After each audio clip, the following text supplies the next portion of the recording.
I think this is the first animated review on the channel. Look at that. And here I was thinking about doing a Toy Story trilogy review, but I'll say that for a little later. But for now, we got Teenage Mutant Ninja Turtles Mutant Mayhem, with the last animated Ninja Turtles movie out back in 2007, holy moly. Alright, well, to be fair, that is the last Ninja Turtles movie I'd seen in general too. I haven't seen the first three that came out back in the early 90s.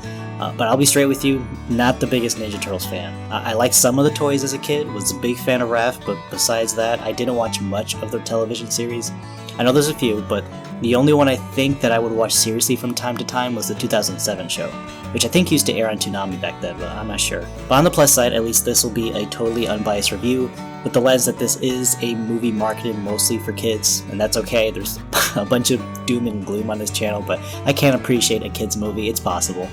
Not much of an intro to this one. As I said, there's not a lot I can really start off from, so we'll just get right into it. This is going to be spoiler free, so no worries there. TMNT Mutant Mayhem, directed by Jeff Rowe and Kyler Spears, and according to IMDb, was written by 5 people. My goodness, a little excessive for a movie like this. So it's written by Rowe, Evan Goldberg, Seth Rogen, Dan Hernandez, and Benji Salmon. And I'll say right now, if you've seen a coming-of-age kids/teen flick, you've seen this before. You don't stop and look around once in a while, you could miss it. But it's not a complete negative, hold your horses. I'm just saying it's treading a trope, but it's still fun nonetheless. It's an origin story focusing on Leo, Don, Mikey, and Raph, as rightfully so, portrayed as mischievous, fun-loving teenagers that desperately want to be accepted by human society. We definitely can't go very far into this without discussing the visuals. The art style used for this was wonderful. I fell in love with it immediately. This fit the theme for the Ninja Turtles perfectly, especially when things got moving during the action sequences. The watercolor and comic book line effects were really well done, and I give this movie the highest praise for not pushing the style too far so that it felt overwhelming. That's a slight problem I had with the newest Spider-Verse movie too. Not docking points from that either, it's also amazing to watch, but Mutant Mayhem to me honestly did a better job when it came to portraying the fight scenes. They really let the art speak for itself and relied less on crazy, varying perspective shots, which for me also helped a lot more in appreciating the fight choreography while everything is set in motion. Splinter's fight in this, I think, did the best job in showing that. Long takes, not too many cuts, you could follow the flow of the fight easily from start to finish. Simple is sometimes best. I actually had a nice time taking notice of even the smallest effects they'd added here.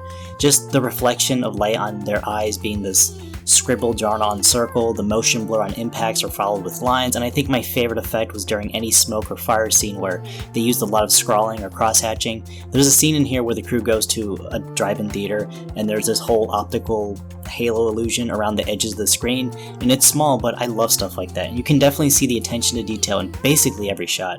It's like a comic book, and that's great. Definitely the biggest thing going for this movie is that it's not boring to watch. Literally every shot is packed with all kinds of these effects going on. The music here, with the target audience in mind, I think was also pretty well implemented. Personally, not my cup of tea. I'm not the biggest fan of rap or trap music, but I never felt that it was too distracting, and especially for the bigger set piece moments, I think the songs meshed well with the actions on screen. I don't know if I should say what exactly, but if you've been following memes on the internet for a while, there's an old classic song used for a car chase in the second act, and that was pretty funny. I don't know if that song has ever been used for that context, but I enjoyed it nonetheless. It may have been my favorite set piece of the movie, really. Story-wise, I think it's kind of a difficult line to tread here, so I want to say kids' movies in general I think just require some kind of an alternative, or maybe at least should be considered to be looked at within a different lens.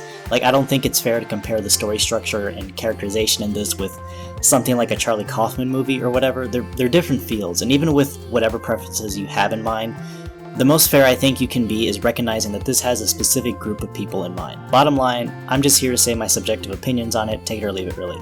I know that this is not targeted towards adults, not really. Adults that are fans of Ninja Turtles, for sure, I have a feeling, are going to be very pleased with this movie. Fans of the fun era of Ninja Turtles, that is, not the original comic books Sin City-esque lineup. Although a movie set in that universe with a more hardcore Ninja Turtles would be really cool to see. I'd be down for that. So, as I said before, I saw this as someone who's not the biggest Ninja Turtles fan. They're fun, they've always been fun, but they just never stuck with me.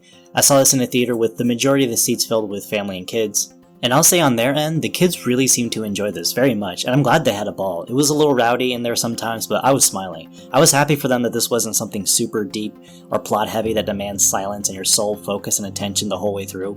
If you have kids, they will probably appreciate this a lot, at least based on my impression from the audience, especially with the humor. They just ate it up with almost every gag. It really hit the sweet spot for them. Those kids had such a great time, man. That's so weird to say because I don't think I've ever been to a movie in the theaters where I personally was okay with and happy that kids were just being kids and, getting really into the movie. And that's great. That's the point. If they weren't before, then I wouldn't be surprised if this riles up a new generation of Ninja Turtles fans. However, as an adult who's not a parent and watched this mostly from a reviewing standpoint, the humor honestly just didn't click for me. They weren't super juvenile jokes either. A lot of them are very topical, current fads and celebs kind of references.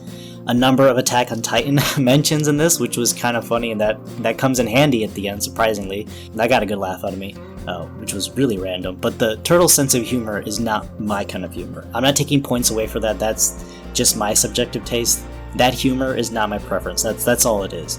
They're very much preteen / freshman age teenagers, and they act like it. From what I've seen from the Ninja Turtles lineup, this is probably the most teenage of the Turtles that I've seen, and I do find the concept of that refreshing, especially compared to the live-action ones from 2016, which granted I haven't seen but I have no interest in, and I don't think I'm missing out. What I will say is a negative is the length of the jokes and the repetition. Some of the comedic relief bits in here are like just the Ninja Turtles riffing on the spot. They're humorous for a time, and then they very quickly get old, but they just keep doubling down on it. Alright, example, just look up the bacon, eggs, and cheese bit on YouTube. I think it's a TV spot, but that's a perfect example of what I'm talking about. I don't think the full scene is on YouTube yet, but still, it gets to the point where it overstays its welcome pretty quickly, but honestly, I think that's my only negative with the movie. Everything else, really, I think Mutant Mayhem did a really good job. Even with the villain, his motivation I think was pretty well presented, and for the Turtles, there's definitely a struggle in them deciding what the best thing to do is, and that was awesome and surprisingly fleshed out. I mean, I don't want to end every, point here with saying, oh, for a kid's movie, but like as a movie in general, for what this is, I do appreciate that because, not all kids' movies are created equal. Alright, for the characters, I just want to say that I was very happy to see that there were no throwaway roles. Everybody in here, from the main cast to April, the villain sidekicks, everybody serves a purpose and has a surprisingly satisfying arc.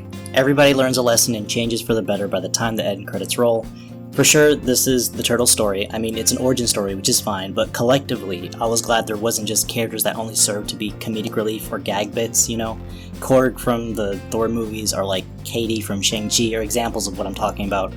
There's nobody like that in here. Everybody in Mutant Mayhem has a very clear motivation and dream that they want, and they more than serve their purpose. And I don't think it's a complaint to say that I never felt that this movie focused too much on one turtle over the other. Leo, I think, had a little more going on compared to the other three, but not by much.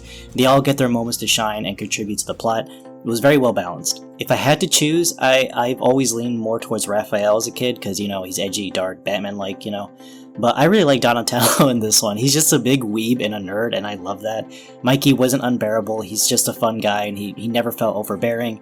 And I know there's still kids, but my general impression of Leo was that he's always been kind of a killjoy. But in this movie, he doesn't have like this superiority complex or anything like that. He tries not to, but he goes along with his bros most of the time. Also, there is a repeated gag here where they reference Raphael needing therapy for his temper issues. They do it a number of times, but I thought that was really funny. I think that was my favorite gag. Like in the final hurrah of the third act, they sneak that joke in one more time in there where like that was a cherry on top. I dream about fighting every night! You've got a rage problem, right? It's not a problem! I felt April was a very organic inclusion in this, and she gets along with the Turtles really well. I know that's part of her character, but I was glad that she never felt like a liability to the crew.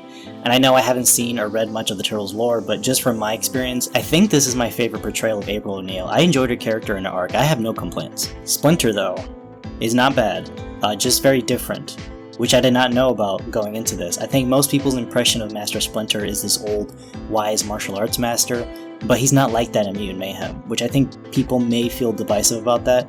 He's not a bum, but he has flaws. But flaws help create depth and generate a character arc. He's much more of a relatable dad than anything in here. Master Splinter is just doing his best to protect his boys. That's it. He doesn't have all the answers, he's lonely, and I think that makes for a much more compelling character than this shape that is only good at fighting and relays his wisdom and riddles because, he's so above everyone. No, he's a dad in here, and he's struggling and trying. I love that, thank you, God. But he's no pushover. Splinter still kicks ass, don't fuck with his boys. Then there's the main baddie, and that's Superfly and his crew. Again, great, they're not a huge focus until the later half of the second act, but his crew was a surprisingly nice complement to this movie, and the way they set this up with their introduction, the turtles don't want to fight them, not right off the bat. They're just so happy to find other mutants like them that they actually just hang for a while, and that was nice to see. I won't delve too far into anything about that because that's spoilers, but Superfly was a great origin story villain for the turtles to fight. I do want to say, stay for the credits, there is a scene after the main card lineup, which implies a sequel. Not gonna say anymore, but I do hope they go through with it, because I think and I hope that it'll be an organic change in tone that's a little more mature, which makes sense, the turtles will be older, so it works. So, is Mutant Mayhem worth watching? Totally, I think the positives far outweigh the negatives here.